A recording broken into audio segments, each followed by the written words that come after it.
শুভ দুপুর বন্ধুরা। আমি আজ একটু অন্যরকম ভিডিও তোমাদের সামনে নিয়ে এসেছি। আমি সচরাচর তো জানোই তোমরা যে ওই কমেডিয়ান ভিডিও করি বা গানের উপর ভিডিও বানাই, তোমাদের সেগুলো ভালোবাসাও দিচ্ছ তোমরা, খুব ভালো লাগছে। আজকের একটু দুপুরের লাঞ্চটা তোমাদের সাথে শেয়ার করব, ইচ্ছে হয়েছে, কিছু মনে করো না কেমন? একটু মুড চেঞ্জ করতে ইচ্ছে হয় তো মাঝে মাঝে, সেই রকমই। চলো দেখাই আজ আমি কী কী রান্না করলাম। হ্যাঁ, এই যেখানে আছে ভাত, আর সাথে আছে সর্ষে ফুল বাটা চিংড়ি মাছ দিয়ে।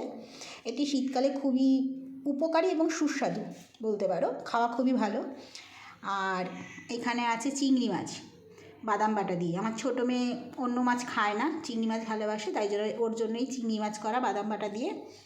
আর আছে কাটাপোনা মাছের ঝোল। আর এটা আমার আর আমার বড় মেয়ের ফেভারিট, আমুদে মাছের ঝাল।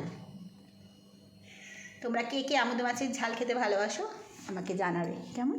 টাটা।